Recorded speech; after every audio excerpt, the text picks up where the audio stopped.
At so ayan, hi guys! Welcome back sa channel natin at ito na nga po sa episode 197 natin para dito kay Saitama at huwag na natin patagalin pa.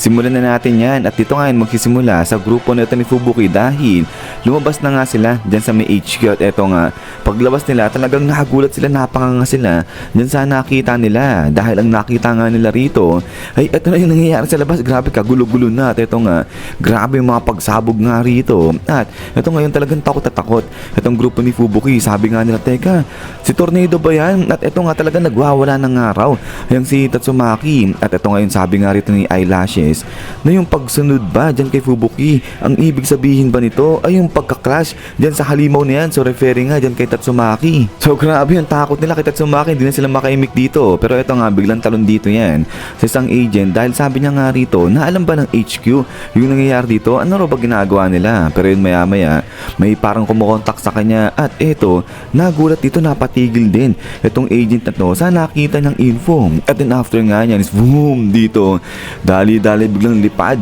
itong si Tatsumaki nga dyan. So ilagan dyan yung mga agent o yung parang grupo ata ni Fubuki yan. Pero ito nga talagang hingal na hingal dito itong si Tatsumaki, lumalabas na yung mga ugat niya dyan sa kanyang mukha saka sa leeg. At ito ngayon sabi nga ni Tatsumaki talagang na-wrap up siya o na-caught up siya sa sitwasyon nga rito at hindi niya na napapansin yung lakas na yung nilalabas niya. Sabi niya nga rito parang sobra-sobra na yung lakas na nilalabas niya nga rito. At eto tuloy pa nga ni Tatsumaki, dapat hindi ganito kasi nga supposedly dapat tinetest niya lang daw itong si Kalbo dyan, pero yung nasa sobra-sobra yung lakas na binibigay niya. So yung masyado nga raw siya naging careless. At din eto nga ngayon ay paliwanag na ng narrator natin na itong si Tatsumaki kapag nasa life or death situation lang siya ng pakikipaglaban, dyan niya lang nailalabas yung kanyang buong lakas. So kaya nga sa pagkakataon na to na kinakalaban niya itong si Kalbo ay talagang nag-i-enjoy, masaya itong si Tatsumaki. So kasi nga wala naman siya sa life or death situation, pero ito talagang nailalabas niya na ibibigay niya yung kanyang buong lakas. At eto tuloy pa nga nung narrator natin na ang nasa isip natin ni Tatsumaki,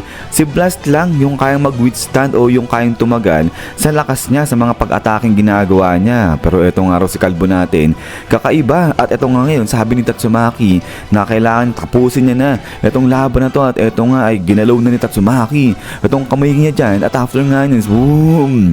Dito nagsiangatan na itong mga lupa-lupa dyan. Grabe, ang lalaki ng mga tipak ng bato nga dyan. Pero yun nga si Saitama, takbo-takbo lang siya rito at then suddenly, bam! Grabe, kala mo nagkaroon ng tsunami rito pero lupa yung tsunami na nangyari dito. So tingin-tingin dito itong si Saitama at after nga yan, boom! Dito grabe talagang tinuluyan ni Tatsumaki itong si Kalbo, tinabunan niya na yan ng pagkarami-raming lupa. Pero eto nga sa kabilang banda talagang hingal na itong si Tatsumaki sa sobra-sobra na nga kasi yung lakas na binibigay niya nga dyan. Pero ito suddenly ay dito banda sa may napakakapal na lupa na nga to biglang nagkakarambol na yan at eto parang biglang may sumabog at eto ngayon bam! Labas na itong si Kalbo natin. So yung parang wala lang kay Saitama at sabi nga rito na remain unscratched, wala pa rin galos itong si Kalbo natin na parang akala mo ay wala lang daw itong nangyayari kay Saitama, yung mga pag-atake ni Tatsumaki. So ito nga di big deal kay Kalbo itong ginagawa sa kanya ni Tatsumaki. But then ito nga ngayon ay parang nakagulat na dito itong si Tatsumaki dyan kay Saitama. Sabi maya maya ay napalapag na itong si Tatsumaki. So yun, so tingin-tingin itong si Kalbo dyan kay Tatsumaki at ito nga ngayon salita na itong si Saitama. Sabi niya nga dyan na halos di na rin makatayo itong si Tatsumaki kaya huwag niya nang masyadong i-push yung sarili niya. Pero ito nga nakagalit itong si Tatsumaki. Sabi niya nga dyan na manahimik itong si Saitama at wala siyang karapatan na mag-alala dito kay Tatsumaki. At after nga niya, bam! Dito pinalutang na ni Tatsumaki itong si Saitama. Talaga naman di niya tigilan itong si Saitama. Pero ito nga biglang natawa lang itong si Saitama. Sabi niya nga dyan, aba lumulutang ako, ang galing, sabi ng ganyan. But then ito nga ay nagulat itong si Tatsumaki. Sabi niya nga dyan na ano nangyayari kasi nga dapat daw tumalsik na yan si Saitama kasi itong blast na binigay niya kay Saitama supposedly ay mapapatalsik na siya niyan papunta dun sa may outer space. So yun, so blinas pala ni Tatsumaki itong si Saitama. Pero nangyari umangat lang etong si Saitama. So ang bigat daw ni Saitama, sabi ng ganyan. At eto nga ngayon, biglang parang lubas na rito etong mga ugat-ugat ni Tatsumaki, parang nag-snap na etong si Tatsumaki. At eto ngayon, sagot na si Saitama, sabi na nga dyan na bakit daw ba galit na galit etong si Tatsumaki, wag raw siya magalit, hindi naman daw kasi kalaban etong si Kalbo. Pero yun nga dito, sagot si Tatsumaki, sabi niya nga dyan na wala siyang intensyon na maging kaibigan ito ni Saitama o yung makipagkaibigan ba. But ito nga ngayon, biglang napabuntong hininga na lang etong si Saitama habang pinagmamasdan niya si Tatsumaki, kasi nga ito talagang gigil na gigil, laban na laban etong si Tatsumaki. Sabi nga ni Saitama nga dyan na masyadong tinitake lightly ni Tatsumaki yung mga tao, pati na yung relasyon nito sa isa't isa. Pero tignan daw nito ni Tatsumaki itong si Saitama, kakilala niya lang si Fubuki pero ganito na yung nagagawa niya. So ang pinupunto ni Saitama rito na ayun nga, kakilala lang siya ni Tatsumaki tuloy, ni Fubuki, pero ganyan na yung nagagawa ni Saitama para kay Fubuki. How much more pa yung talagang nagmamahal, yung talagang close na close ni Fubuki, ano pa yung magagawa nila para nga protektahan ay ang si Fubuki. At ito nga ngayon ay parang napatigil dito itong si Tatsumaki, parang babagsak na siya. At after nga niya, spak, dito talagang napaluhod na etong si Tatsumaki. At eto ngayon, biglang naalala niya na etong si Blast. At eto nga ngayon, nagkaroon ng konting flashback rito at naalala nga ni Tatsumaki yung sinabi sa kanya ni Blast na kung saan meron pang nangangailangan sa kanya. At ayun nga, yung kanyang kapatid. So protektahan daw ni Tatsumaki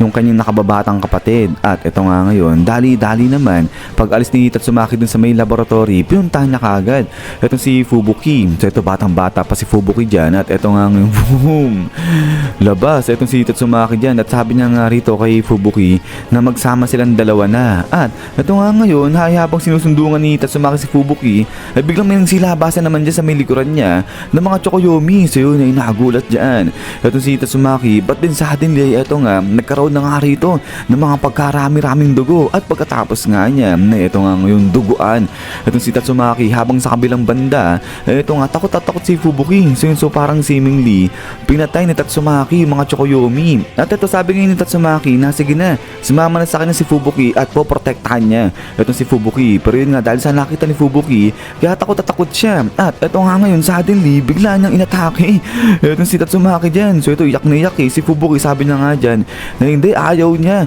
lumayo daw sa kanya itong ate niya. So ito, nagulat dyan itong si Tatsumaki sa nakita niya. At dito na nga sinabi ngayon na ito na yung unang pagkakataon na awakened itong kapangyarihan ni Fubuki. At then pagkatapos nga niyan ay dito nga ay parang nahuhulog na sa kawalan itong si Tatsumaki. At sabi niya nga rito na siya yung nagdala kay Fubuki sa marahas na kapalaran niya. So kaya naman dahil rito, dapat protektahan niya ay ang si Fubuki nang hindi siya nagre-rely sa iba. At after nga niya na ito nga ngayon ay parang napapadilat na itong si Tatsumaki. At ito nga maya-maya, pagdilat ni Tatsumaki ay biglang nasa harapan niya na itong si Blast. Tapos itong si Tatsumaki nga, naging bata siya rito ulit. So ano to, parang apparition ba yung nangyayari nga rito? Pero pagkatapos nga niya na ito nga ngayon, salita na ito si Tatsumaki. Sabi niya nga dyan, Blast, nandito ka. Pero ito nga, mangyak-ngyak rito itong batang Tatsumaki natin. But then suddenly, ito nga, bigla naglakad na itong si Blast at parang aalis na siya rito. So kaya nga ito, talaga naman takbon-takbo dyan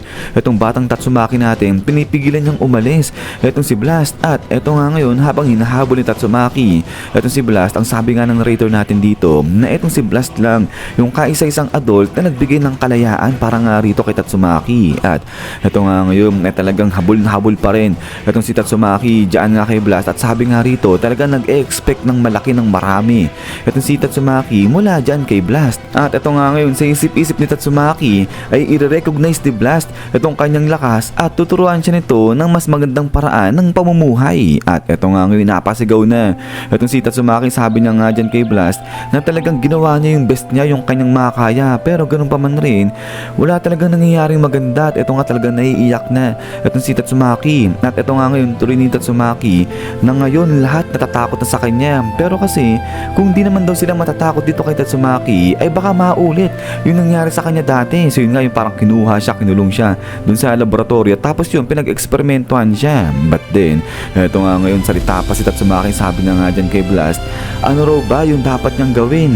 At ito nga ngayon ay biglang lingon na itong si Blast dyan kay Tatsumaki at nakangiti na itong si Blast at after nga niya, boom!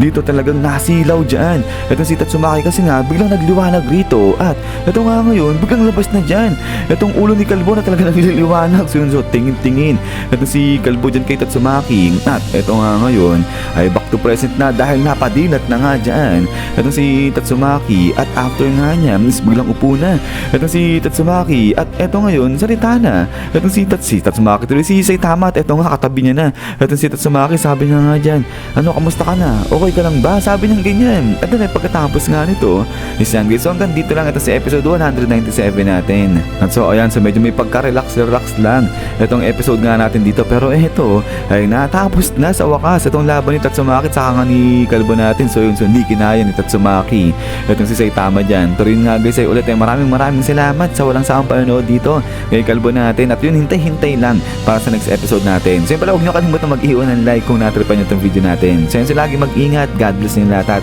kita-kits tayo ulit.